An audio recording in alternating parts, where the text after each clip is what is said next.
I want to welcome everybody to this session tonight that we have called The Art of Hiring and Training a New Generation of Leaders to Be More Human.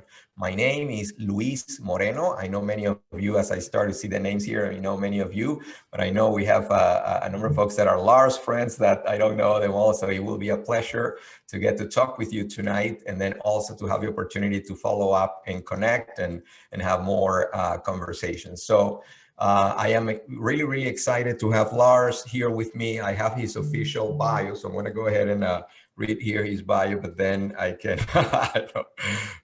go and share some of my own personal experience from knowing Lars. But here, Lars is the co-founder and principal of Ballinger Leafblad. It's a St. Paul-based executive search and selection consulting firm serving civic leaders, and those include foundations, nonprofits, higher education institutions, and membership associations. Prior to co-founding Ballinger Leafblad, he was a leadership and engagement director at the Minnesota-based Bush Foundation. I think many folks on the call are familiar with the Bush Foundation, where he directed the Bush Fellowship Leadership Program. Maybe we have a few Bush Fellows here tonight. He's also the founder of Pollen Midwest, a Minnesota-based nonprofit organization that believes change comes from being in deeper connection with a robust and diverse network of humans. The theme for tonight, Pollen shares stories of individuals that reveal how interconnected we truly are. Hosts events where essential conversations happen, and links people to personal and professional opportunities. And that's basically what we want to do tonight. A lot of what Pollen's mission is and what Lars' mission is to help to facilitate some human connections here tonight, where you can meet some new folks, but more importantly, to hear what folks are, thinking in terms of how we could be leading. So I'm just going to say a few words before we have Lars greet us here. I've known Lars for more than 10 years, probably around 15 years. And we met when we were both Lars was working on founding Pollen, and I was working on the Twin Cities Business Peer Network. And since then, for over a decade, we've been collaborating and working on different initiatives, but more importantly, exchanging perspectives in terms of what the opportunity that we have in Minnesota, in our region, for how we could lead differently. And something that I am really excited about is that, as I have had the opportunity to visit many times there in your office, Lars, and you have shared with me how you go about, identifying and selecting leaders, is always very fascinating to me. And then, so how you guys go about it, and that's why leading foundations and organizations here in Minnesota look to you and Marcia for identifying those leaders to lead those foundations. So we'll talk about that tonight, and then more things that connect us, Lars. I think we're both being Humphrey Fellows with 40 Under 40 with Minneapolis St. Paul Business Journal, and then also Young American Leaders Program with the Harvard Jalper program. So excited to have so many connections with you. How are you doing? Yeah, wow. I'm really honored and grateful, my friend, to be invited to have conversation with you. I was just thinking, as you shared the history of kind of how our paths have connected, I think we had coffee at Caribou near Rosedale like a decade ago. I still remember it. And that moment, like many of us, I'm sure, on this call have had, when you have a kindred spirit conversation where within 5 minutes, you just identify some core truths or core values that just align with what was a stranger and immediately becomes a kindred spirit. And that I have found in my friend Luis immediately, as he described his passion for connecting in a very authentic and inclusive and participatory way about what he envisioned building for Twin Cities Business Peer Network and Carlson School and corporate and civic. And just so I'm so grateful to be have started that friendship and to be in conversation with you. And as your thinking has evolved, and as your coaching and leadership, has been those passion points have been tapped for you. And as you shared this conversation series, I'm thrilled to be invited to be part of it. And as I look at the attendees, I'm humbled. I want to sit and listen to what you, Luis, and this group have to share on this topic. And it's a collective conversation, but one that I'm honored and aware fully of the privilege of being invited to the table and to have the conversation. And thank you for the willingness and the invitation to connect those decade plus ago. It's been a gift. Absolutely, absolutely. Thank you so much, Lars. So on that note, we're going to be here for about 90 minutes, an hour and a half, and you have the opportunity, everyone on the call, so all of you participants, you actually have the opportunity to go ahead and join us as we'll upgrade you to panelists so that you can come up on screen. So make sure that your camera ready there, a little bit of a touch up, or just do like Lars and I and just, show up as is. But anyway, you have the opportunity to come up and join us here on screen. And this is not about asking questions, but rather your opportunity to tell us what's in your mind and in your heart and what you think, and share your experiences. And, we'll go along with those and have fun here tonight. So let's go ahead and start the conversation. So Lars, I want to share something interesting with you. You know that, so I've been, for the past, 5-6 years, I've been doing training on leadership, human-centered leadership, emotional intelligence. We've been talking about various topics related to human centricity. And one of the popular topics has been empathy. And as I have been training, hundreds of executives and professionals out there on empathy, one of the things I realized is that there is kind of a limited understanding of empathy, right? So most people would say, well, empathy is to be in somebody else's shoes and is to feel somebody else's pain. And in fact, when sometimes people will tell me, so I say, hey, we have a training on empathy, I'd like for you to join me. They'll say, oh, no, thank you, but no, thank you. I don't really want to increase my level of empathy. So like, why? Why would you not want to increase your level of empathy? And they say, well, because I already suffer a lot with my own pain. I don't want to have to feel other people's pain. So like, I don't want to have more empathy. Thank you, but no, thank you. I'm good with the level of empathy that I have. And the other comment that I hear a lot too, many times from women, is that they will tell me, well, I've been coached to say that, I have too much empathy and I'm connecting too much with people. So I have actually been working really hard to hide my empathy, because I don't want people to think that I am empathetic, because they are seeing it as a weakness, right? So they are working really hard to hide their empathy, or in a way to reduce and eliminate their level of empathy. But in my, as I go out and I'm talking to people, I do find people have very advanced understanding of empathy. And one of those people was you. So I remember many years ago, Lars, that I was talking with you and I was really, positively impressed with your understanding of empathy, right? And it was in the context of empathy is not only about, kind of having the mindfulness to stop your world for a second, to concentrate on somebody else's something and get interested in somebody else's something and celebrate somebody else's something. And one of the manifestations of that, when they say that if you're going to give feedback, you have to give it with a specific example. So one of the ways in which it manifests, Lars, is that when I go out and I look at social media, right, a lot of the posts that people post are about themselves, right? I do a lot of posts about myself, but I try to do it about other people too. But one of the folks that I think is doing a great job in social media in terms of having a high level of empathy is you, in that you would use and land your platform to elevate and celebrate somebody else. So that's when you would do a post that, it has a picture of somebody else that is not you, and you are actually talking about that other person. Say, hey, congratulations to so-and-so, this is great, blah, blah, blah. And it's all about that other person. Now, some people will do it where it says, for example, hey, congratulations about, Mary Johnson, who is now a 40 under 40, right? So it seems like the post is about that other person, but then you follow with the next phrase that says, oh, she joins the club that I've already been part of when I won the award in 2010 and this and that. And then, can you turn the post about yourself, right? You make people think that it was about them, but then you bring it to yourself. But anyway, I want to give you kudos, because for many years, I've realized that you do have a very, advanced understanding of empathy. And that is one of the themes that I would like to bring for discussion tonight.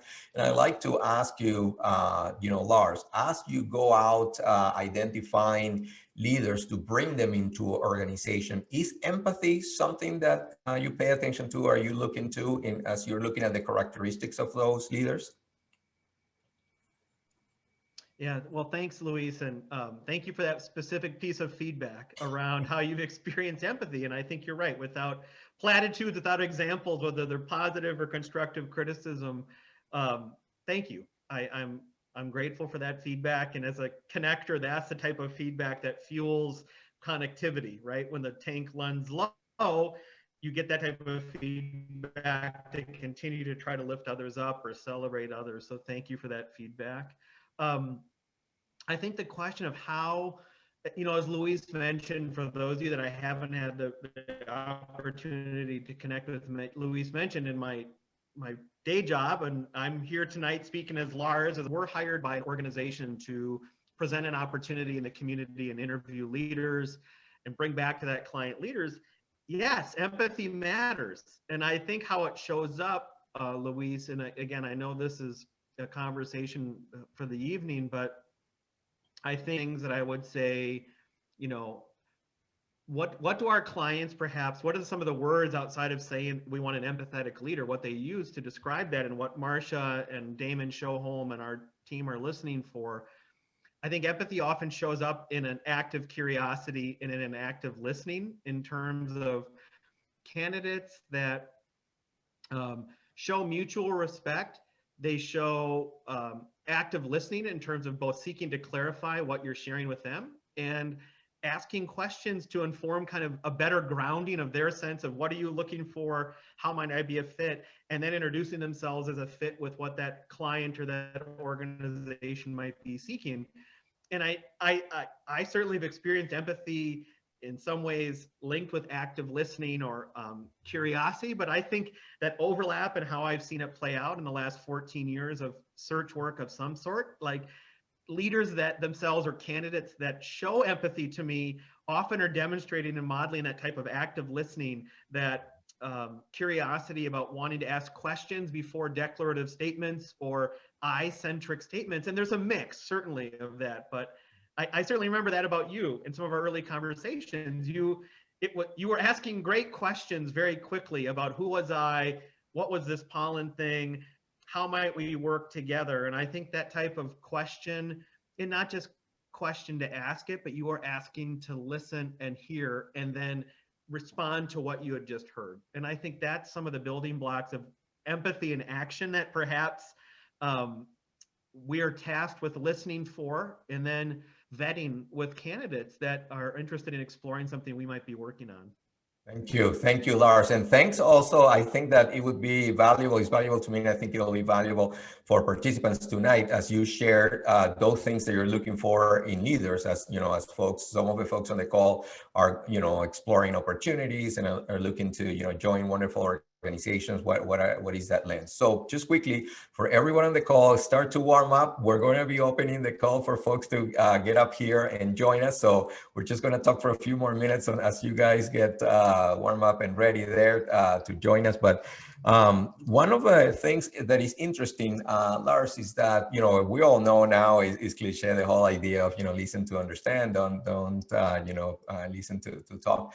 But it's interesting that how we can develop the ability to incorporate into what, so you're listening to someone attentively. And then after the person finished talking, that the next, what you say next incorporates what the person was telling you, right? So that you can have this conversation where you're building on each other's idea. And some of the research that I've seen in terms of teamwork, right, when it comes to innovation, for example, it's interesting that those teams that are producing great ideas and big ideas, the team's members report that they feel inspired and motivated when they feel that members of their team are listening to them attentively, are interested in their ideas and build on their ideas, right? So when I say something, the next comment is related to what I said and it's not about something else. Now, I want to bring up an observation or a thought here for discussion, and I'd like for you to react to it, Lars, and then for anyone here on the call tonight to react to. And This is, so for example, when I work with surveys, people have a tendency, they want to ask many questions, a lot of questions in those surveys. And I always advise clients, when I'm consulting, and say, well, you want to keep those questions limited. One reason why you want to do that is because the participants, if the survey can be answered, briefly and faster, then they have a higher chance to answer, right? Because it's less time. But then also is because you only want to ask questions that you're going to do something with the answer. So if you don't really have a plan to do anything with an answer, then don't ask the question. And that's in a written survey or online. But that also applies in person. How is that? So sometimes, so I'll come to an event and I'm talking to someone, and when I'm talking, the person says, "Hey, Luis, where are you from?" And I say, "Hey, I'm from Venezuela." And they say, "Okay, wow, let's go get something to eat and stuff. Look at that. We can go to the bar." And it's like, well, I just said that, I am from Venezuela. So you want to do something with that? You want to say something about it? Because in this case, let me see if did we lose Lars here? I think we may have lost Lars. So we'll see if he's coming back here in a moment. But anyway, just to, I'm going to continue telling this story, and then Lars may join us here in a few minutes. But so in that case, somebody will ask me a question like, "Where are you from?" And then I give the answer. And then the next comment has nothing to do with my answer. So in this case, what first is, it's telling me, well, you asked me a question, but you really were not interested in the information. So you were just asking for the sake of asking because you didn't have any plans to do anything with the answer. And then the second is that if we put a layer of diversity and inclusion on it, then I could be asking, why does the person wanted to ask that? Let's see, we have a note here. Okay, so Lars just sent me a note that he's having problems with his connection, so he'll be back here in a moment. So something to consider for all of you, and again, you're welcome to join us here and share your comments and stories. But what I'm proposing is that we have to be careful when we are, talking with someone, when we ask questions. So like I said, number one is, if we're going to ask a question, we need to make sure that we're going to do something with the answer. So the next comment after the answer has to be something about the answer that the person gave us. In that case, where are you from? I'm from Venezuela. Oh, you're from Venezuela. Where are you from in Venezuela? What is, I've never been to Venezuela. Well, how is Venezuela? But something about Venezuela or whatever the answer is. But the other part is that in that particular case, then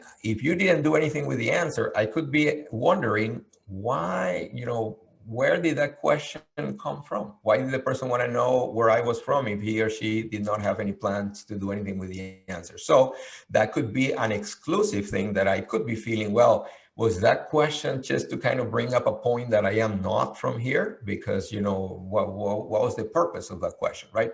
It may not be very welcoming to ask somebody, where are you from? So how do you make it welcoming? Hey, where are you from? Oh, I'm from Venezuela. You're from Venezuela. Wow, that's very fascinating. And, tell me more about Venezuela. I've never been to Latin America, but it'd be great to go to Latin America. What country would you recommend me? Blah, blah, blah.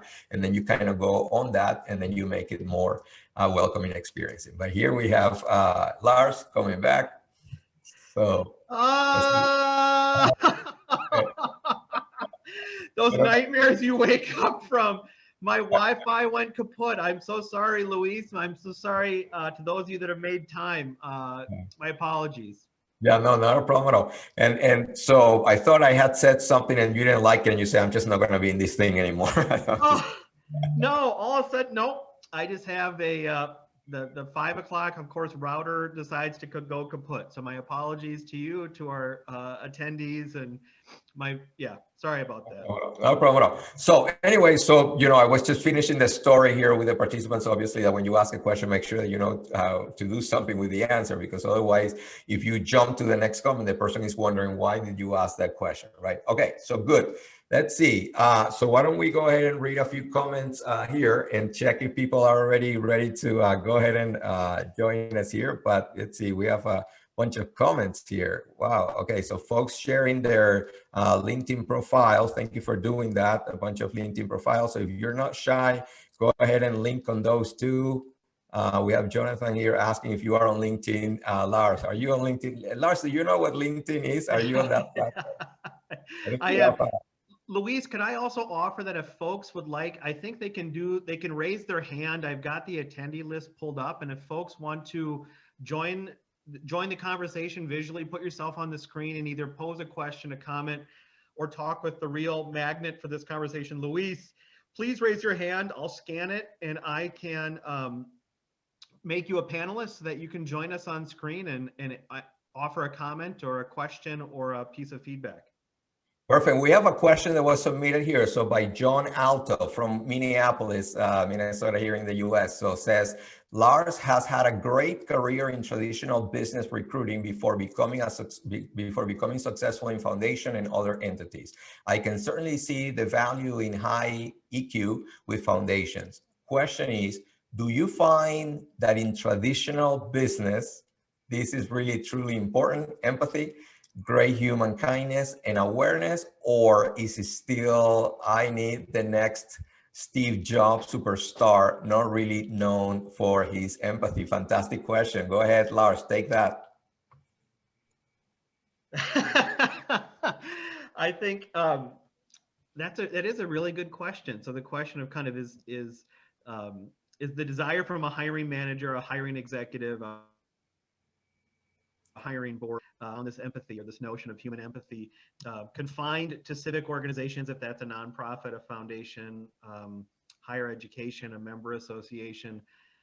I would say, as I've talked with, and again, I see on the call, there are recruiters that do corporate and family business search. And I think empathy as a subset of a leadership characteristic is sought outside of just the civic sector. I think it certainly depends on, what organization, what that board, what that communication and decision-making methodology or culture has been to that point. And certainly, in my experience, as someone who values the chance to work with a client who's seeking that type of skill set or that emotional intelligence, if it's not a priority for that particular client, I'm probably not the right search partner, and our team is probably not the right team. If it's a Steve Jobs type hire and it's a technical or if that's just not on their scorecard or on their evaluative criteria, it's probably not gonna be the right partnership in terms of our work together. I think that's a great point, Lars. Have you been in that situation where you're kind of, maybe someone is checking in with you to see if you can help them with a search, and you kind of realize that what they're looking for is really not what, the type of leaders that you regularly work with, and identifying? Have you had that experience where you're like, oh, probably not us? Certainly not to throw anyone under the bus or disparage unnecessarily, because I think our lived experience is our lived experience. And when we come to a phone or an email to a potential recruiting partner, that informs the type of partner they're looking at. I would say that Marcia and Damon and I have walked away from a prospective search where we said we don't think we're the right partner. It tends to be, and this is another subset, I think, Luis, of what we had traded some ideas around, if it's a transactional oriented project in which it's speed, cost, and a transactional nature to kind of what I think has historically led to a very extraction oriented type of methodology around recruitment and search, we're probably not the right fit. There's a lot of great recruiters that are built on a value proposition of speed, cost, turnaround. And again, not to disparage, there's a whole portfolio of kind of partners that serve an array of needs in the market. But I think where we have found and where we try to do our work is with clients who say, we'd like this to be a consultative, shared dynamic of exploration to get to a mutual decision around a fit. Fantastic. So I'm going to go ahead and read a few comments here that, Jonathan Charpentier says, Poland, what an interesting name. I thought you had said Poland for a second, Jonathan says. So maybe Lars, later you can share a little bit of why you chose that name. But Kindred Spirits Unite, it's so true about Lars. He's a people connector. He's platform to bring people together. Thank you. That's Betty Shin. Thank you, Betty. Let's see. We have Nasneen connecting from Mumbai, India. Nicole Whaler says, absolutely, Luis. Thank you. It takes a long time to help people understand that if we collect data, we should use it, not just, collect it for the sake of collecting. Thank you, Nicole. Let's see, before we start talking about innovation, can we get a current definition and status observation of the core issues we're facing today about diversity, equity, and inclusion, and empathy? Also, how are they connected? Very interesting question. We're gonna, I think we should address that. Okay, very good. Luis, Yes. I also would note, I see that Luana Ojala, the CEO of Caring Bridge, has her hand raised. If there's someone that, would you like to, can I turn it over? Luana, I'm gonna elevate you here to a panelist, and welcome to the conversation. I'm gonna turn it over to Luis and to you. Sure. Hi, Lars. Hi, Luis. I wanted to build on, and so Lars, nice to see your face. I've known Lars for about, 18, 19 years now. And he recruited me to my role at Caring Bridge, so I can vouch for his work on many fronts. But I wanted to build on what you were talking about the for-profit and nonprofit world. And, that's a legal classification. I spent most of my career in the for-profit world, and whether or not the question of empathy comes up through boards or search committees, I can tell you that it's absolutely crucial to retain talent. So you get past the search process. Particularly the younger generations now, they are demanding empathy from their leaders, and they will not stay. Of course, there's a cost to that when you lose talent. So I just wanted to add, my thoughts on, it's not just the search process, but empathy is needed for-profit, non-for-profit, foundations, and of course, nonprofits are also businesses. So the same kind of challenges as it relates to acquiring and retaining talent for the future is so critical. Thank you. Hey, Luana, so I have a question for you. Thank you so much for joining us here as a co-panelist. So during the COVID, right? COVID got us by surprise. We didn't really know it was coming or it was going to be here this long. What have you seen in the leaders in your organizations or in other peer organizations of specific examples of how a leader has shown empathy, to their employees during this pandemic? Well, so two ways I'd answer that question. First of all, if you haven't been doing it before the pandemic, you got in a lot of trouble. Yeah. So it's a long-term investment in empathy and actually caring, not demonstrating care, which is different, but actually caring about your people. So if you made those investments along the way, you were in a much better place than pre-March, February 2020. The other way I'd answer that is that if you have that kind of culture already, then it is about making sure that you're responding to your employees and understanding what their needs are. As you know, there's been a huge impact on women in the pandemic, parents, people losing jobs, people being sick, can't coming to work. So the ability to respond to all those new needs can't happen if you have not made the investment all along. Mm-hmm. Thank you. Thank you so much. And I think Caring Bridge, everyone can, I think it'd be hard to say that Caring Bridge would not, be empathetic when its whole mission, right? Yeah, and again, your culture should be an extension of your overall brand.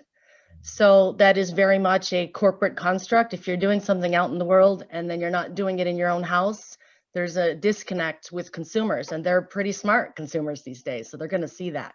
Wonderful. Thank you. Thank you. Oh, yeah. Whoops. Oh, sorry. I thought you were done with me. No, I wanted to ask a follow-up question from a fellow panelist. This is great. It's like a visual of like if we're in those rooms where you have the chairs rotate.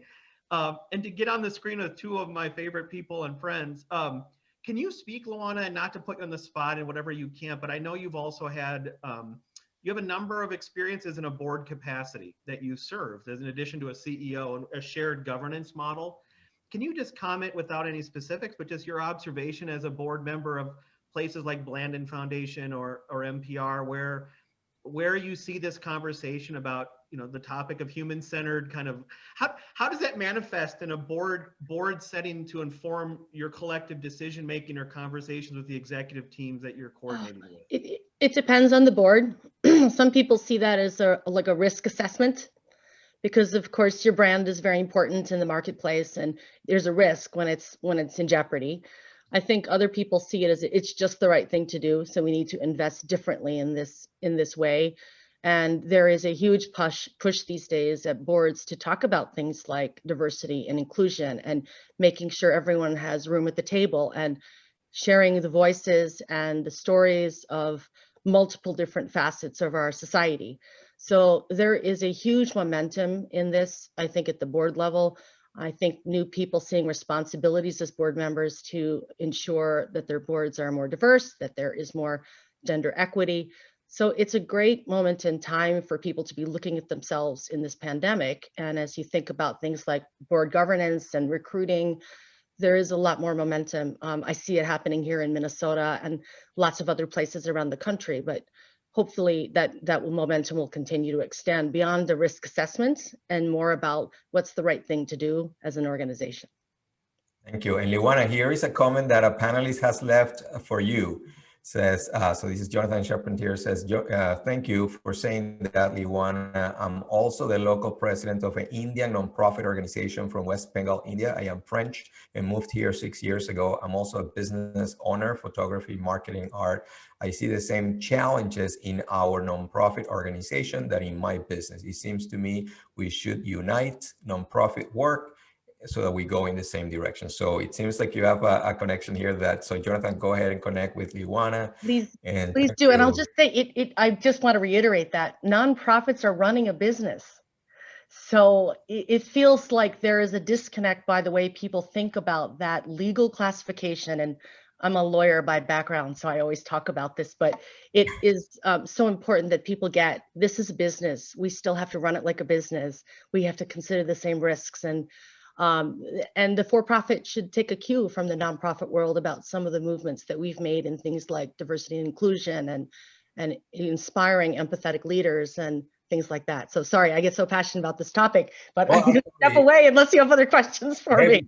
Before you go, the panelists asked us a question for Lars and me, but while you are here, we're just going to give it to you, and you can, because it builds on what you were saying. But Kate Hagen is asking, how would you recommend setting a mutual empathetic tone in a new role? So somebody coming in a new role, how do you recommend setting a mutual empathetic tone? So you answer that question, and with that, yeah.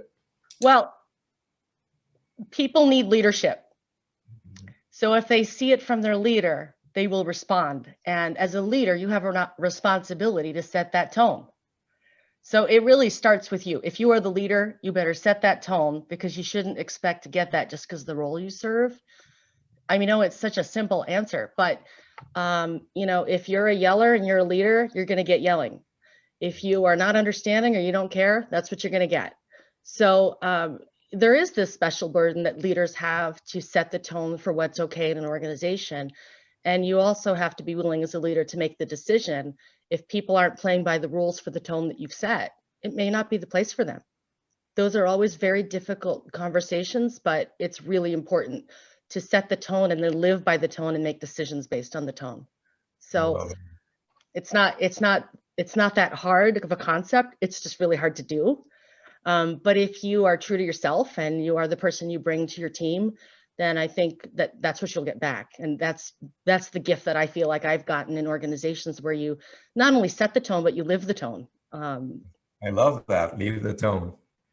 Thank you. Thank you so much. Okay. Thank you. Pleasure. Nice to meet you, Luis.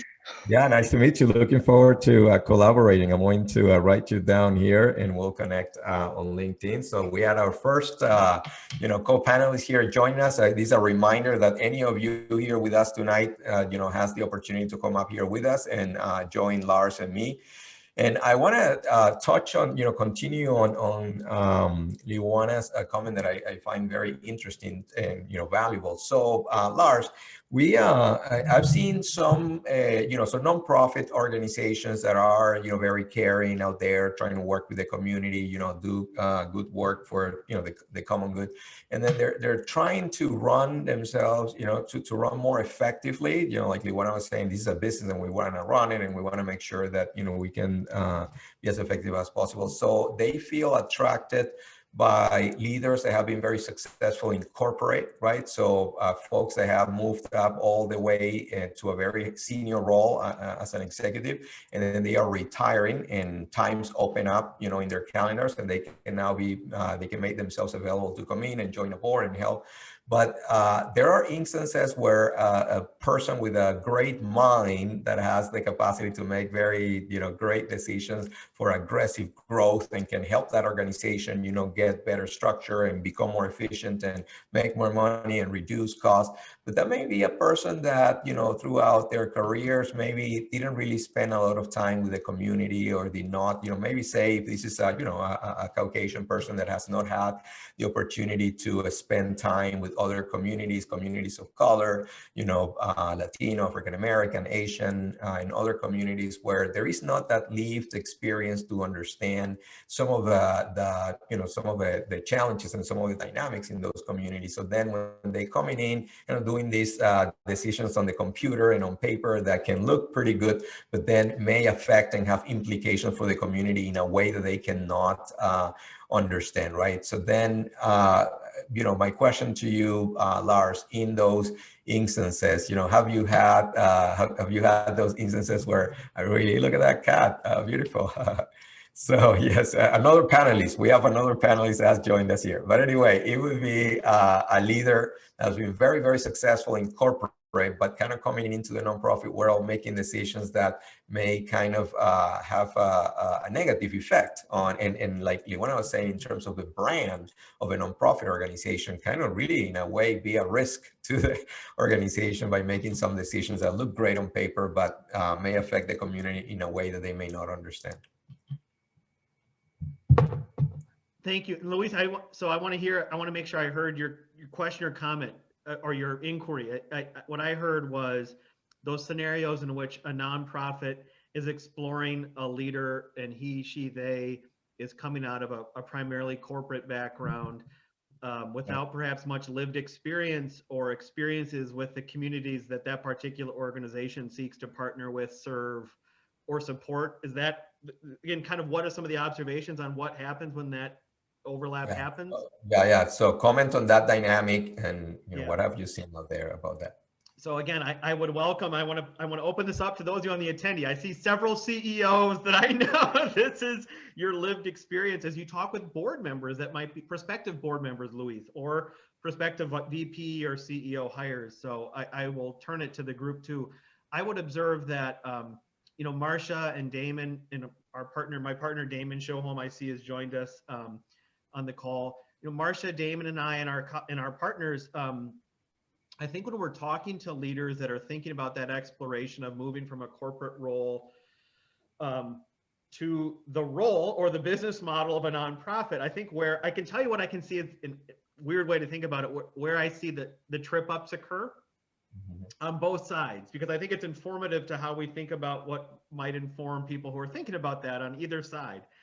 I think that there are two things. It's how decisions are made, and it's pace and process. Yes. And pace of a quarter to quarter, week to week, 24-hour to 24-hour set of decision making. I know, Luis, from your background with GE and others, the pace is relentless, and that's part of what you're rewarded upon, is kind of the ability to think, act, decide in a pace that is necessitated by how you report out results.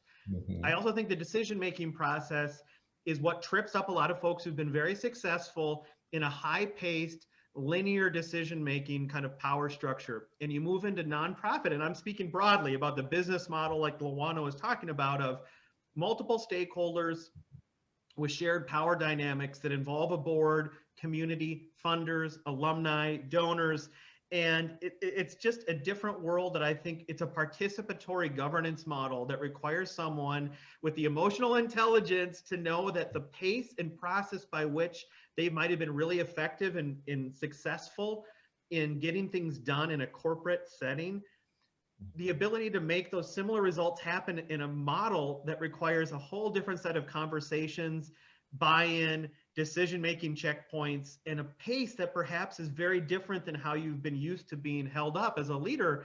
I think that's where the biggest disconnects happen. It's not often around mission or desire or passion. It's really on that pace and that process of how those decisions are made, in my experience of observing. And again, those on the call, those of you that have lived in kind of multi-sector environments would have some very different perspectives perhaps. Yeah, I like that, the pace, and I can certainly relate as I have worked with clients in both, after working, over 20 years in corporate, in large multinational, Fortune 500, the pace, and then working with nonprofits, there's definitely a difference, and I think we have to understand it. Teresa says a question here for anyone who wants to take it, but says, how can leaders balance the need for empathetic responding with the need to manage burnout and emotional exhaustion? Leaders are often known for being the toxin handler in the organization, which can be taxing in the best of times, let alone during COVID. Have you seen examples of leaders striking the right balance? So anyone on the call, if you have any examples of leaders that you'd like to highlight, either anonymously, or if you want to bring up something, you can protect the innocent, but any leaders that have shown a great balance between that, kind of handling the, right. So let's see. Yeah, so like how to handle the need to be empathetic and, empathetic responding with the need to manage the burnout and emotional exhaustion. So anyone wants to take that, or otherwise Lars or I will have to take it. But I think we have a lot of great minds. Yeah, you can, again, feel free to raise your hand, and I'll see, again, hit that raise your hand and I can invite you onto the screen, or note on the chat your feedback, again, on this question of how as a CEO or leader in your respective lived experience in this, I think, especially this last year, balance being an empathetic leader and responding to the trauma, exhaustion that your colleagues, your employees, your peers are experiencing, and how are you striking that balance and it's a wonderful question. That's a great question, Teresa. Yep. Anyone who'd like to take it? And by the way, while we try to get an answer for that, just want to say that we have a lot of great connectors here tonight. I'm so excited to see. I have like a bunch of LinkedIn invitations. So thank you so much for the opportunity to connect with you. Obviously, I will go ahead and accept all of those connection invites. Very, very appreciated. But I'm excited that the folks on that call are connecting with each other. So after this call, we are helping to foster the connection in there. So anyone that would like to comment on Teresa's perspective here? I see Luana noting that CEOs need to be willing to ask their boards for help. Asking for help is hard as an executive, is not a sign of weakness. That's profound. And again, this is coming from someone who is a CEO. And I have the true privilege of inviting, leaders into these conversations of exploration and to ask for help. That is, Luis, I'd welcome your thoughts on that notion of kind of in that sure. ability to ask for help. Yeah, that I have, that's something that I get a lot in my training is that people come in manifest in different ways. Sometimes, I had made a comment earlier, when people say, well, I don't want people to think that I am empathetic, right? So which is a fascinating dynamic there. And so I have been working really hard to hide my empathy. And the other piece too is that when something happens at work, when a situation is so for example, if you are in an organization that because of the economics, or they need to make some decisions on right sizing, and a number of folks need to be kind of out of the organization, it's interesting how some people feel, and this is from feedback that folks come to me and share these stories, kind of this idea of I'm in an organization, the organization is making cuts. I am not losing my job. I'm keeping my job, but a lot of people that I care about are no longer in the organization, and I know them personally, I know their families, and I can understand how this is affecting, their lives. So I am affected, so even though I continue to be in my job, that doesn't mean, I'm not a robot. I have a heart, and I am really feeling affected by what is happening. So they perceive that by kind of feeling the emotion of what's happening and expressing it and sharing it with others, they are at risk. And they kind of, because the response can be, well, are you in this or not? Are you supporting the decisions that we're making or not? Because part of it is that this idea of, okay, we're going to make some difficult decisions that are going to impact the lives of some people. So we need to reduce the size of the organization. Some people are going to be out without a job. They're great people, but it is what we are going to do. So then for anyone kind of showing too much empathy on that can be perceived as, well, then you're not supporting the plan, right? So then that's something that has come multiple times. And one that has been very interesting, and so I've never been a recruiter myself officially, but I have had folks that have told me, Luis, I no longer want to talk about empathy and show empathy during the interviews, because what I perceive is that as I am moving through the rounds and I'm kind of advancing in a search process, when I get into the topic of empathy and I talk about how I care about people and feels and emotions and everything, then I don't see myself moving, then somehow magically the process stops for me. So this is a fascinating one, because obviously I'm not in the mind of a recruiter, so I don't know whether those answers have to do with the reason why they didn't keep moving. But those people do believe and they feel that was what stopped them. So then they decide for future processes not to bring that up anymore, right? And so that's kind of an interesting, so some of these experiences that people are having in terms of their interaction with empathy, is some of them are, unexpected. That one was unexpected for me, but it's the reality of someone. So I invite you, Lars, or anyone on the call to comment on those. I'm going to ask if it's okay, Luis. I see my partner Damon had raised a hand around. Just Damon, are you there? Yeah. Hey, Damon, come on over. Join us up here. Come to the stage. Come to the stage, Damon. I'm not sure if he's on, but I think it was in response to your. We can move on. I think I see a couple of questions on the panel, and if he's able to get on unmuted, but I think there was a. There's a question from Jonathan. You want to read that one, Lars? Yeah, there's a question here from Jonathan. It says, I have a question. It appears to me that young people like Kamal here in the attendees and people of any age seem to come to a higher realization thanks to the benefits of empathy and wisdom. Kamal is 24 years old, living in Marshall, Minnesota right now, a student. It makes me think of this when we last talked 2 days ago. Whatever our age, gender, heritage, color, or experience, once coming to the realization we need to do something meaningful or different in our life, what is your best advice to find our place in the business world of today in the USA? So kind of what, again, I think the question of kind of once you've come to a realization, wherever that is in your life arc or from wherever your life experience is, to do something meaningful or different in our life, what is your best advice to find one's place in the business world of today? Luis, do you have some thoughts on that question? Yeah, absolutely. So one of the things that I'm excited about is that, during this pandemic, there are some changes, there are some transformational changes that, will stay. And one of those is that if we look in the past, back in the 70s and 80s, it was about having a job was like this idea of, hey, we go to college, we graduate, we need to go get a job and then kind of work.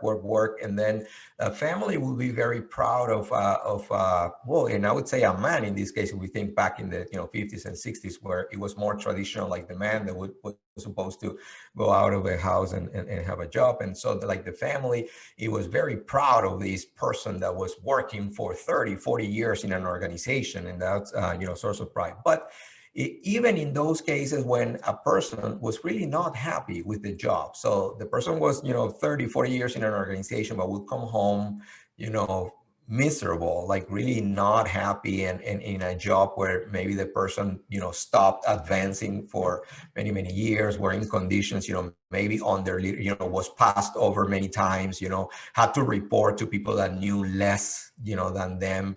And really, with like not very satisfactory experiences.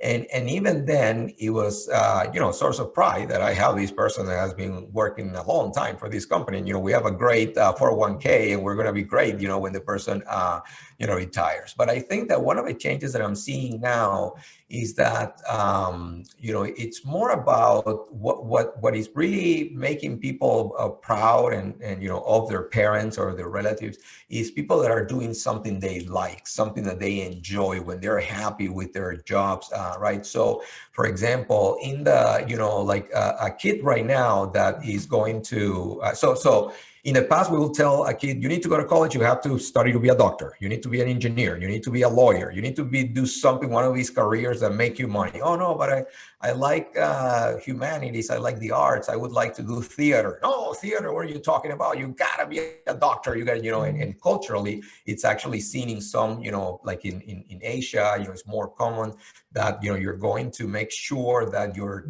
child, studies one of these science, fields, right? But I think that there is a change in that we are now, moving more and more to say, you know what, you want to study something in humanity, you want to study something in the art, I want you to be happy. Go ahead and, kind of like, if you study this, you're going to make this much more money. You study this other thing, this is how your life is going to be. Up to you, kind of do what makes you happy and go on to the world and be happy. In the same way, now, if a teenager sees a parent that is miserable, coming home late at night, not being able to go to the soccer games, having to work on the weekends, traveling like crazy, and being really unhappy, it is not uncommon for a teenager to say to a parent, Daddy or Mom, are you happy? Do you want to look into something else? Here's my phone, I can look for you, I can look up something for you to look for something else, right? So what I'm saying here is that the times are changing, in that it's more about people connecting more with a purpose, about doing something that is personally meaningful to them. And the other way in which it is manifesting is that when I was, when I was younger, the whole excitement was to work for a big company that had a big name, right? If you got to work for those huge brands, wow, it was amazing. It didn't really matter how your conditions were working in that company, because it was just the pride to be able to say, I work for company X, Y, and Z, right? And I think that time is changing now, where, or how much money I could make and all of the benefits and all that. And although that continues to be important, because it continues to be a source of pride to work for a prestigious, large corporation, and having a great compensation package continues to be important. I think it is more now where it's about what does it mean to be associated with a company. So if you're working for a company that is good for the planet, that if you're working for a company that the leadership has made a supporting statement about an issue, a social justice issue, or something where, if I have a relative that is from the LGBT community, if I am from the LGBT community myself, for me, it's more important to work for an organization where the leadership has made a public statement to support the LGBT community. And it's not a washy-washy kind of like, but it's someone that is really, that is clear, that is timely, and that says something out there, vocally, and says, we are here to support X or that, or, as an African-American during the, the killing of George Floyd, I want to work for an organization where the leader puts something out there public that says, we this is what we stand for, we support this, we don't support that, more than what is the brand of that company, how much money I make, right? So all of that, Jonathan, to tell you that one of the ways really to make sure that you do something meaningful is to make sure that as you're exploring opportunity, as Kamal is exploring opportunities, to learn about the purpose of these companies and their mission, and learn about their leadership and what they stand for, so that when you join those organizations, you can be part of an organization that connects with something bigger, and that connects with your heart and what you stand for as an individual. And we have Damon now here with us. Thank you so much, Luis. I think you preempted a few of the conversations and questions that were prompted. I invited Damon back. Thank you, Damon, for those, if I can, just briefly, so Damon and I are new partners, but Damon and I crossed paths about a decade ago. Thinking of kindred spirits, at the time, Damon was at the Wilder Foundation, had started his work at the Shannon Leadership Institute. For those of you that aren't familiar with the Shannon Leadership Institute, and following up on that question from Jonathan about when someone is struck by that moment of there's something more, and I want to seek intentional steps towards it, I want to turn over to Damon just with the question of, Damon, in your work leading the Shannon Leadership Institute, maybe you could just give a quick synopsis of what that work entailed, because I think that might inform 10 years of you coming alongside leaders that were at a question of saying, now what, that I realize I have something more I want to work towards, that you might want to offer to the conversation here. No, I appreciate that. Can you guys hear me okay? Is this coming through? I've been struggling with technology today. It's been a bad Zoom day. Anyways, Luis, I really appreciate the conversation, and I appreciate where I stepped into this as well, and some of the comments that were coming up in the chat as you were just sharing that last part. What it makes, well, and to Lars's point, the Shannon and that work, it was all about helping people get clearer about their core values, core beliefs, what they believe, maybe their purposes in their work, and get those aligned more practically with what they did in the world, right? So for some people that meant I had to stop doing what I'm doing and do something else. And for other people, it was just, I have to figure out how to make this align and work more effectively for me. And I think to that point you were making, Luis, that is part of what I would say is the missing piece for organizations in general. This doesn't matter the sector, is trying to make it possible for people to show up, not as their just whole self, if you will, but show up in a way that is reflective of the variety of things that impact them as a human being, right? Whether it's what's happening in the world or whether it's what they bring as a talent and gift. Sometimes as organizations, we have a bad habit of stifling that, and, or even worse, making it so that you can't sort of like be most holistically vulnerable in that space. You're supposed to leave stuff in different, compartmentalize it, leave that at home, leave that in that part of the community, show up in your cube or your office, and this is what you do when you're here. There have been some great examples of organizations, and Pollen is one of them, I think, that really attends to their staff and their work and their sort of leadership as the individuals that are embodying those different positions. And I think that's part of the key to getting at some of this, is starting to recognize that as individuals that are showing up to do work together that might be really important, mission oriented, you have to accept that they come with a lot of layers to them, right? A lot of different ways of being. So, and then the other point I just wanted to make really quick is that I really appreciated some of what was being shared around what a leader needs to do. And I would actually push back softly and say, part of what we get hung up on is believing that it's one person that has to do it, right? And so we're talking about individuals that go in to head up organizations, but you're just one leader amongst leaders in that organization, and the board is part of that. Your leadership team is part of that. And if you're able to see the bigger picture, there's all kinds of staff members that are a part of that as well. So yes. And then when I want to react to something that you said that I thought was very important, is that when people, so for some organizations to be able to be part of that organization and work for that organization, the job in that organization has to be the thing you do. So it's really not encouraged to be you kind of doing other things, because the idea would be, well, are you distracted? Are you doing something else out there? Are you not focused on your job? So when the notion of companies that are checking, employee social media, right? So, because you would think, in an ideal world, it's like, that if your organization were to say to you, hey, we're checking your social media, it's like, yeah, great, that's wonderful, because now you're learning about me, you're learning about the things you do, what I'm passionate about, what I'm doing with my life, and the things that, but it's not like, it's more like, we're checking your social media, because it's like, we're checking to see what else, you're doing out there and stuff. And usually in those cases, when employee social medias are checked, result in a negative action there, in that it's, organizations are really not excited, or some organizations are really not excited to see people doing Let's see, so we have some comments here. I don't agree with that. Those other projects bring value. Okay, so yeah, you agree. Thank you, Nicole. It's like, well, you don't agree.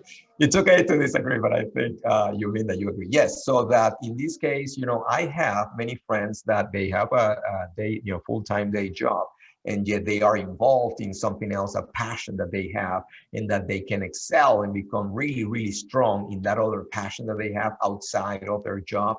And I think that what I have seen over time is that in many cases, those people that develop that passion too much outside of their job, kind of that results in something negative. But I would say, so what I would say is an opportunity for organization is this realization that the most productive employees are the employees that are happy. Like the people that are, that they are happy, they're content with what they're doing, they're feeling excited about their lives. Those are the folks that, are going to come in and they're going to be likely to be, better with others. They have a better energy and they probably have more motivation if they're feeling happy with their life. But it's hard to be happy if you're not doing something you enjoy, right? So like if you haven't, folks are in their 40s and 50s and they still haven't been able to find the time to do something that they have a passion for. So that's going to be hard to be happy. And when you have a person that is unhappy, then that's hard. The work that is coming out of that person, that can be a person that worked from from like 8 to, or I don't know, like 10, 12 hours a day. But that work may not be of the same quality because it's not being made with the same love, with the same, excitement, passion, enthusiasm that a person would have when you're really connected to the things that are meaningful and that matter to you as a person and as a human being, right? So thank you for those comments, Damon. I really like that thought. Thank you. I appreciate it. I wanted to lift something up that Nicole put in the chat as we were talking to, that I noticed really quick. When you were talking, Luis, about sort of the mission-centered work, being able to connect with purpose in your work, that there are, and especially in the nonprofit sector, it does happen where folks are sort of drawn into doing way more for the work and the mission than is reasonable to ask of individuals. And I think that's a really fair point, and one that leaders of organizations need to be thoughtful about. That you'll get plenty of people that they're there for the passion, or because they care about the mission, or they're happy in the work that they do, and pretty soon we're layering on more and more for them to do. And so being attentive to that is really important, I think. And then your last point is a really good one. So when you think about the work of trying to get clearer about how you show up in the world and how you are your most effective work self, is getting clear about how the work feeds you, or what feeds you, and if you don't find it at work, where else you can get it. That's an important step in this process as well, I think. We spend a lot of time at work, and now we have lines blurred of home and work, right? But the bottom line is you don't want to be investing so much energy in let's say work if it's not going to give you back enough outside of those walls to keep the fuel and the motivation going for the things that you care about the most. I love it. Thank you. Thanks so much, Damon. Very appreciate it.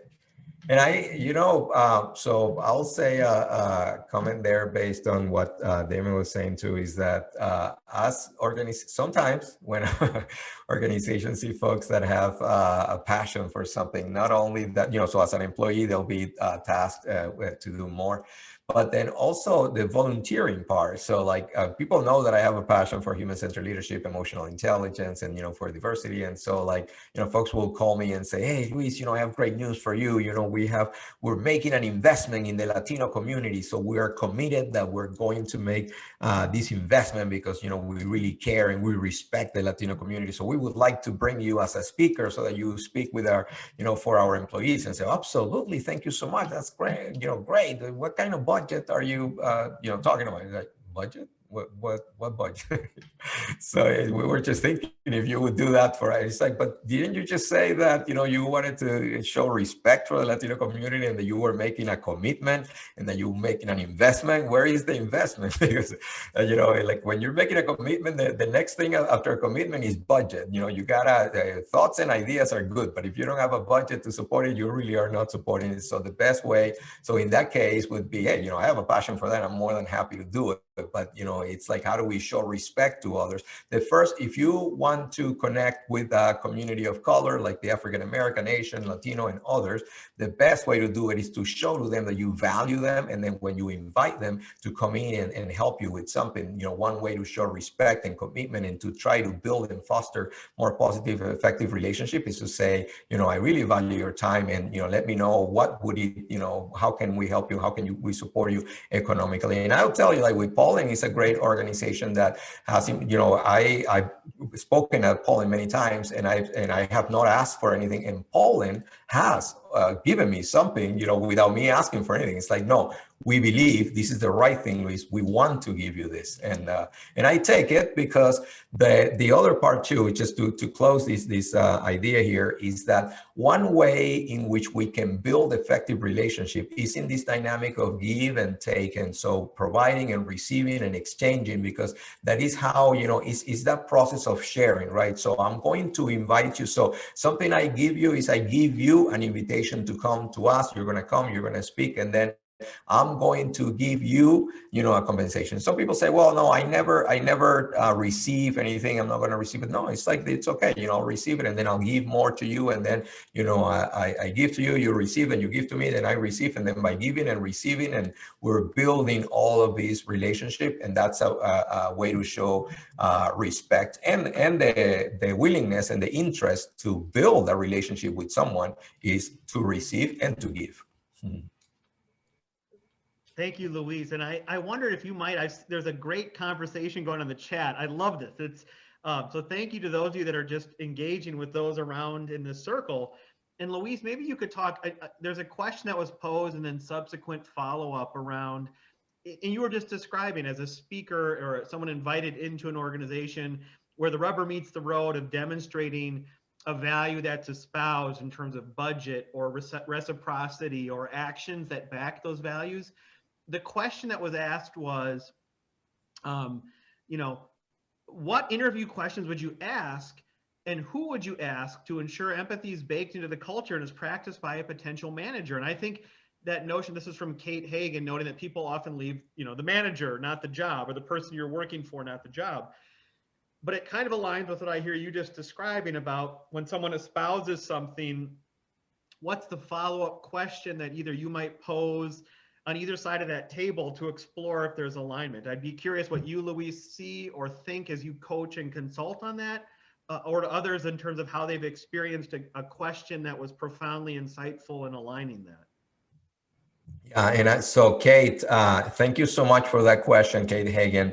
I have had, I am familiar with this dynamic, and multiple folks have shared with me the experience of, looking at an organization, being really interested in an organization, and finding an open role, a posting that they were very interested in, and finding that it was a match, applying for the position and everything, and then getting the job, only to find out that the organizations of their dream, where they would work for the rest of their life until they retire, has a manager who happens to become your boss that really does not, even though you love the company and the mission of the company, the values of the company, and everything about the company, that manager somehow does not reflect those mission and those values. And I think that so my answer, honestly, is hard to know, how a person is going to be as a manager. It's like what they say about some countries, that when you go and you visit for vacation, and I know Italy is one of the countries that people say, yeah, like you come in for, you spend a week or two here and you have a great time, but come and live here and work here, and you'll see that, it's a different dynamic. So, I mean, some countries that the experience as a tourist is different than the experience as an actual resident. So I think it's the same with, that you will interview with the person, and, you go in even after multiple interviews, and you can have a fantastic interaction, and, and think that the manager would be a wonderful person to work for. Then once you come into the job, you realize that it wasn't. And actually, another thing that has been shared in my trainings is a person says, well, I am working for a person that is, a terrible boss. It's, unrealistic expectations, intimidating, creates anxiety or things like that. And it's like, I'm having a hard time. But the people that are not working for him or her, for them, love him. And it's like, yeah, fantastic. They love it because they don't have to, they're not under them, and they're not. So it's kind of this fascinating, dynamic where a person that is very charismatic and is, wonderful, friendly, it's the leader with everybody, and it's a very popular person, is not a good lead, you're a not good direct manager. And I believe that because even if you think of, and I'm gonna give a dramatic example, a bad example, I don't know, but it's an example that I think of right now, is that there are cases where there has been, a crime committed, somebody that did, something really bad. And or let's put it softly, then somebody that was involved in like a scam, and scam another family out of many $1,000s, something like that.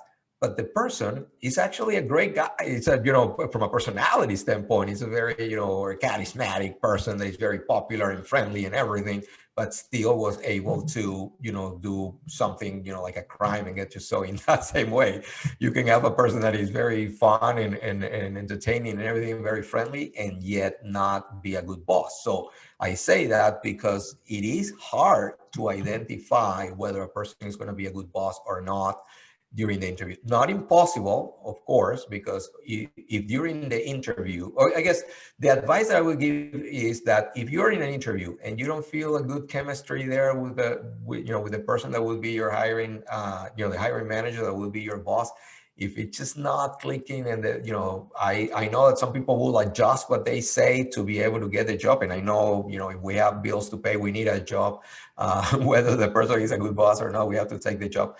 But it's assigning, just like if you were dating and you find as you're going out to a restaurant and eating, you're finding that there's not a good chemistry, you would not engage in a relationship with that person, a serious relationship. In the same way as you're interviewing, if you're looking at multiple options in multiple companies, those companies where you're interviewing with a hiring manager where you're not feeling it, don't go on, because that, I would think, is a sign that as a relationship between a direct employee and a manager is not going to go well.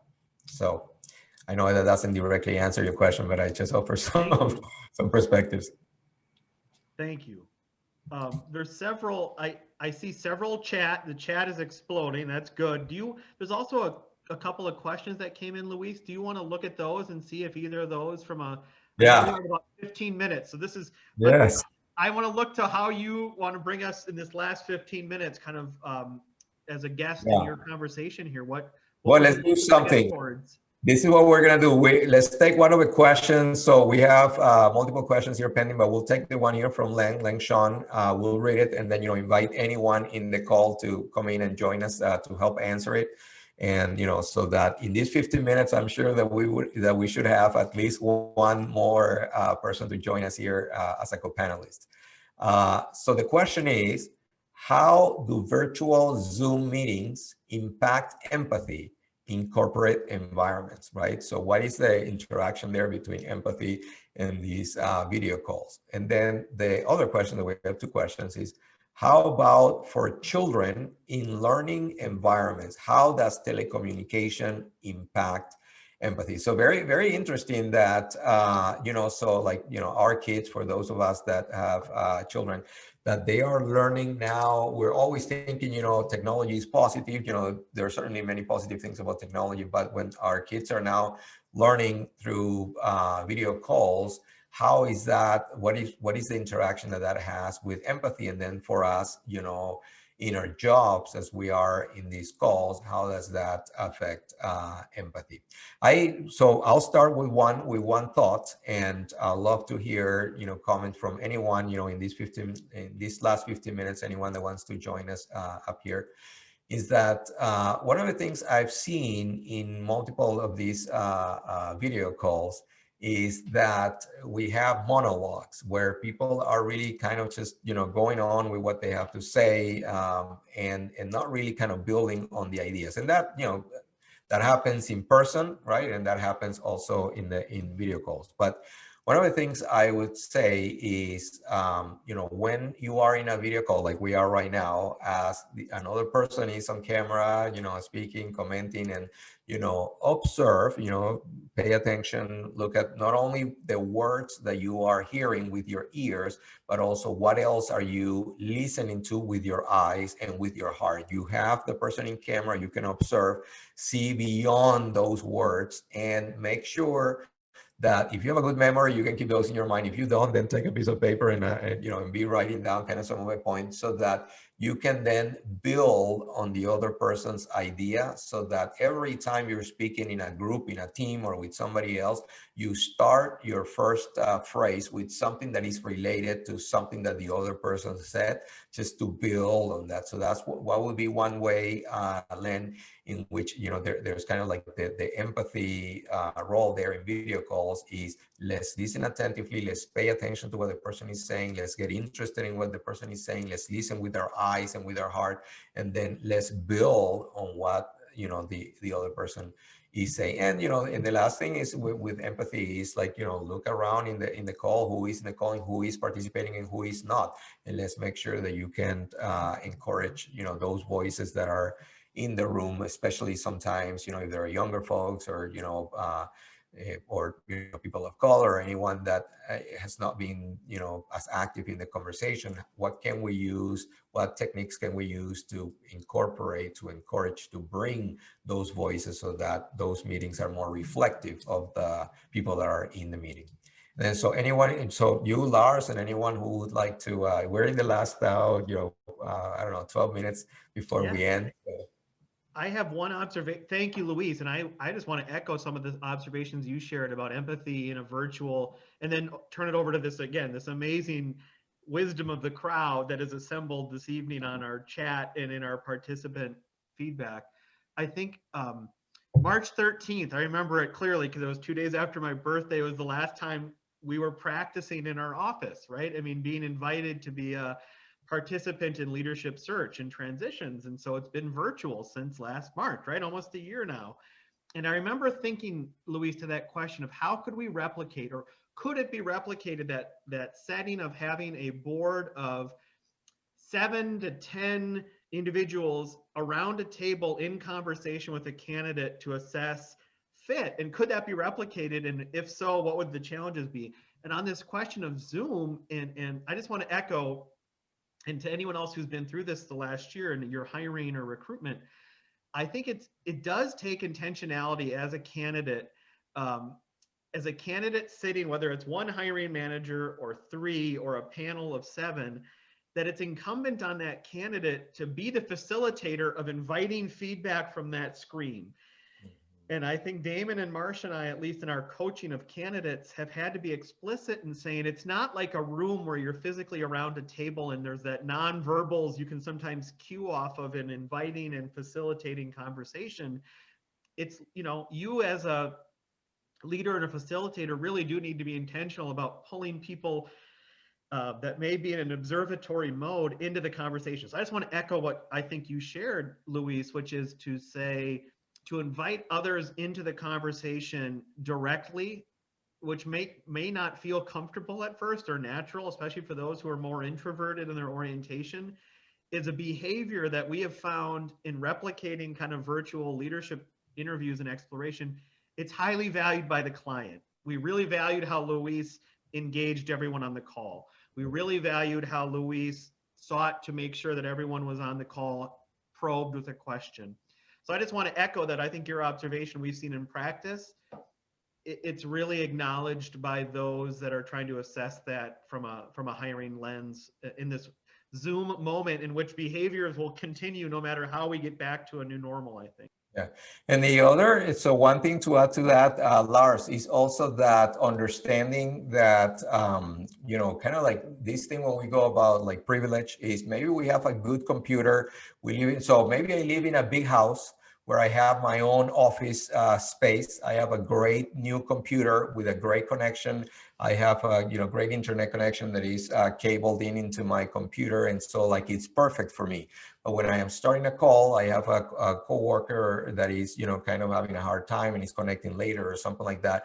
Is that how do you go about that? Do you have the understanding, or right? Because sometimes, like I have been in many calls where someone I have been in a presentation where someone left the call for a few minutes and left back. No, but what happened to you, Lars?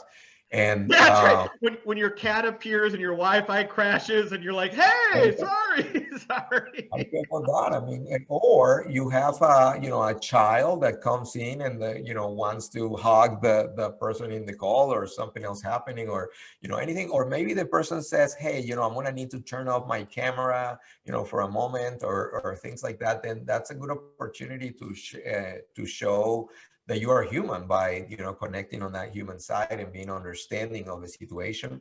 Then also one thing that I have seen a change in, when we're talking about these changes in leadership and the changes in the workplace, is that before, back in the I don't know, a decade ago or something like that, it's like hey, you have to come into work, and one of the characteristics that will be very highly valued is that you were to always be able to be ready for work, and you have, so like if you have something going on at home, and then, keep your thing at home, and, just come and be ready to work. Always your mind has to be clear, and you have to have like, the mindset to be able to do the work, at hand.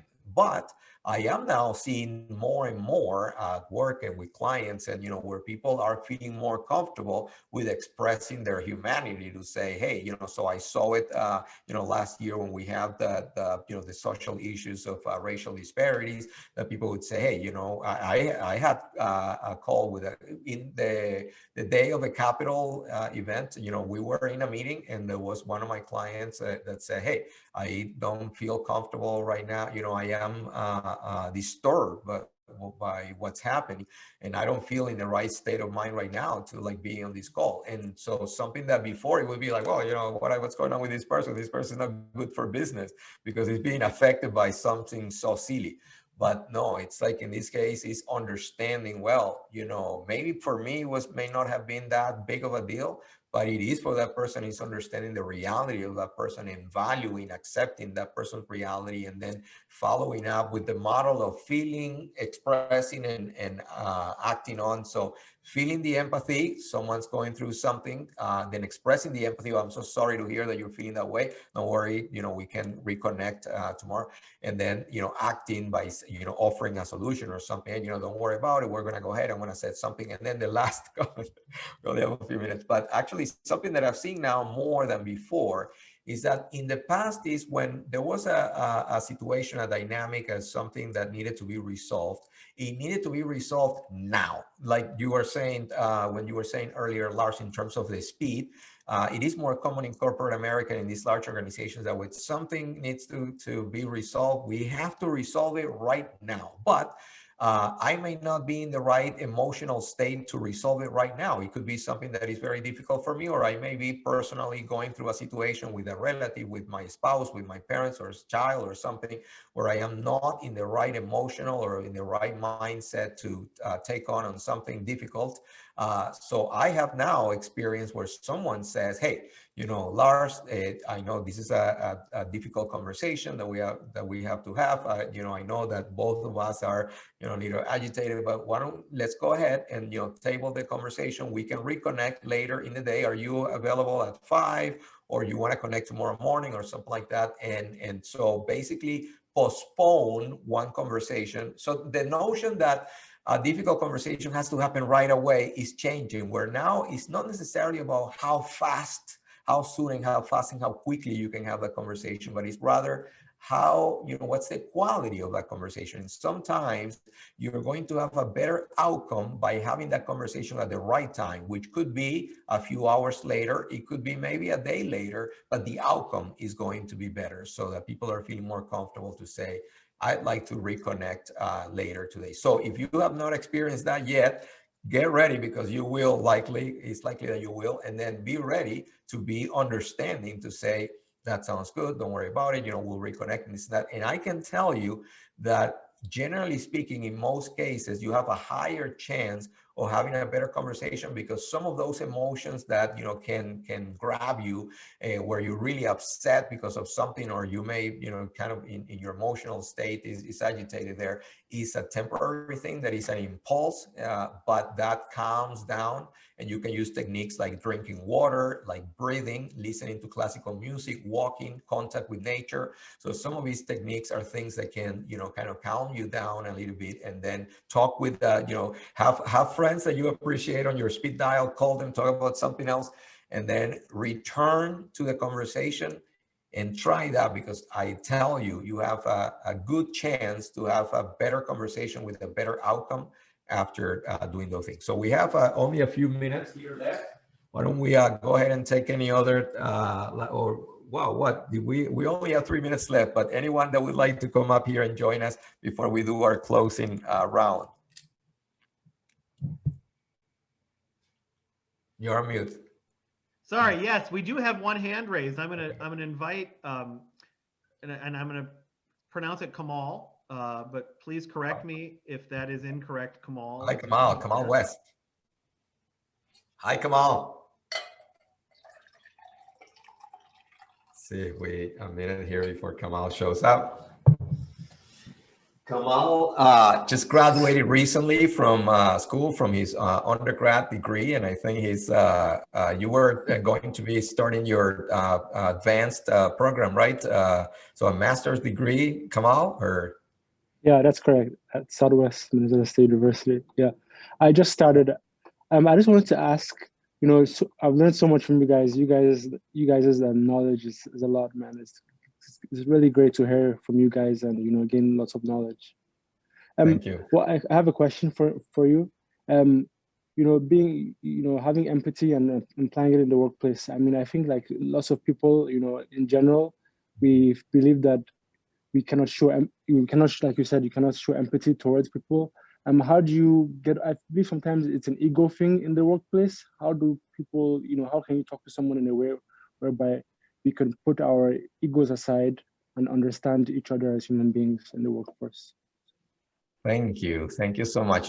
That's a very, very important question. How to manage ego, right? How to manage your ego. So so these are our last minutes here of the call. So I'm going to take Kamal's question to basically close our call here tonight. So one of the things I have been doing for a number of years now is studying and conducting training on emotional intelligence. And the reason why I firmly believe that leaders have a great opportunity with emotional intelligence is that because of the 5 components of emotional intelligence, the first 3 have to do with self. So we have self-awareness, you have self-regulation, self-motivation, and you have empathy and social skills. And the first 3 that are about self is our ability to really understand ourselves, see us from the outside in, and then our ability to listen to feedback. And then through self-regulation is the ability to make the adjustments to respond to, so that we can be more effective in interacting with others. And then, self-motivation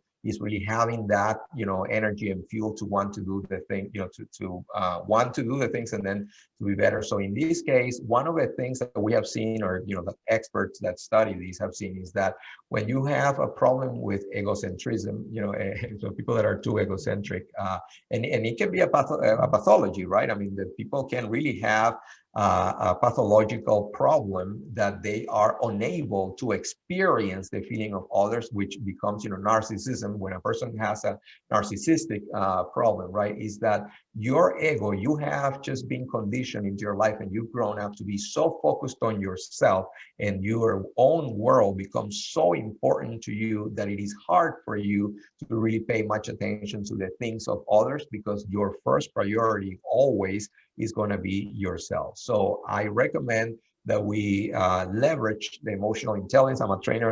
Here's a plug, a pitch. If I train on emotional intelligence. If you're interested, contact me, because there are techniques to learn to pause your world so that everything cannot be about you. In fact, one of our training, the number 1 tip is it's not about you, so that you can basically reduce the importance that you put on, so on everything you do, everything you say, everything, what you go and how you go about life. There are techniques to reduce the role of you and yourself in it, and then to start increasing the attention that you put to the matters of others, right? So that would help you with ego. And then as you, what they say is you can control others, but one of the things that you can do is model the behavior you want to see in others. So as you become more interested in others, people will see it, will observe it, and hopefully, if you can motivate them, they may feel the motivation to do it as well. Just like at the beginning of the call, I was commenting on Lars, that one of the things I have observed in him is that, focus to be interested in other people's things. So that to me is inspiring and it's motivating. And I would, as we close the call tonight, I would encourage all of you to practice the habit of developing interest in other people's things, so that you can remember, empathy is not only about feeling somebody else's pain, but it's also about feeling somebody else's joy, somebody else's happiness. It's about celebrating somebody else's victory. And it's about willing to see the world through a perspective that somebody else is sharing with you, even when it does not coincide with yours. It's about believing somebody else's reality. So with that, I want to thank you, Kamal, and then we're going to close. So Lars, if you want to give us your closing comments here tonight, I suppose we'll start giving the call here. Yeah, I just thank you, Kamal, for that question. Thank you, Luis, for that counsel and advice and wisdom. I love that way. And I just noted that on the chat, that I love that thinking about empathy is not just identifying with someone else's struggle or pain or hurt or sadness, but it's also that celebration of their joy, or celebration of their growth, or celebration of their journey. And I have experienced that with you as a friend. I've experienced that with you in observing and celebrating the things that you've brought to life in this community. And I know that's just the start. That's just, I'm so hopeful and I'm so encouraged and grateful to know that I really do believe the best is yet to come. It's a hard moment with an enormous amount of challenges. And I just, again, to be invited to the conversation, to see your passion for this, for inviting leaders from across the community into this and building this new type of muscle that, our generation in this moment needs and is showing and is growing together, is just really, it's inspiring and soul filling. So thank you for the invitation, and thank you all for making the time. I'm just very grateful and really inspired.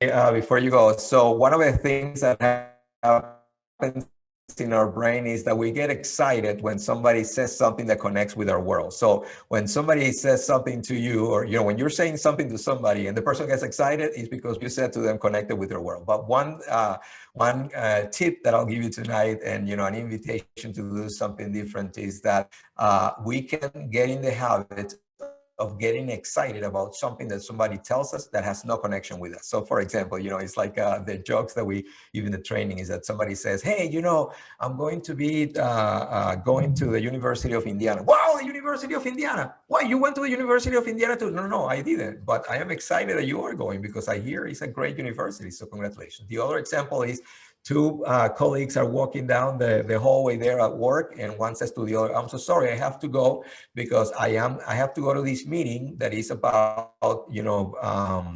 K through 12 education. We're working on some policies. And the person, oh, okay, good thing that your kids are still at that age.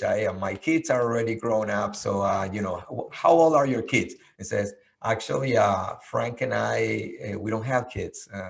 So I'm just excited because, this is very good that we're doing all this work for the kids. So in this case, believe that there are people that are excited to work for something that the benefit is not for them or their direct relatives, but is for others. Because we can and should work on developing that ability to get interested in somebody else's and put efforts to the benefit of others, because in the end, it cannot be all about us. So with that, thank you very much to everyone that took the time to join us tonight. It has been a pleasure. Thank you, Lars, and thanks to Ballinger Leafblad for providing this platform and for sponsoring our conversation tonight. And I look forward to connecting with the great individuals that were on the call tonight. Thanks so much. Thanks, everybody. Good night. Thank you. And give us your feedback. Tell us if you liked it or didn't like it or That's anything. right. Let us That's know. right. Send your feedback. My apologies for the Wi-Fi outage. Thank you for your resilience to move through it. Have a great evening. Stay warm, stay well, and pay it forward. And thank you, Luis. And we know you'll be hosting future conversations and inviting, folks to continue to engage at that. So let us all know how we can continue to support and join you in this conversation to keep it spreading. Absolutely. Thank you, Lars. Thanks, everybody. Bye, guys. Have a good Bye-bye. evening.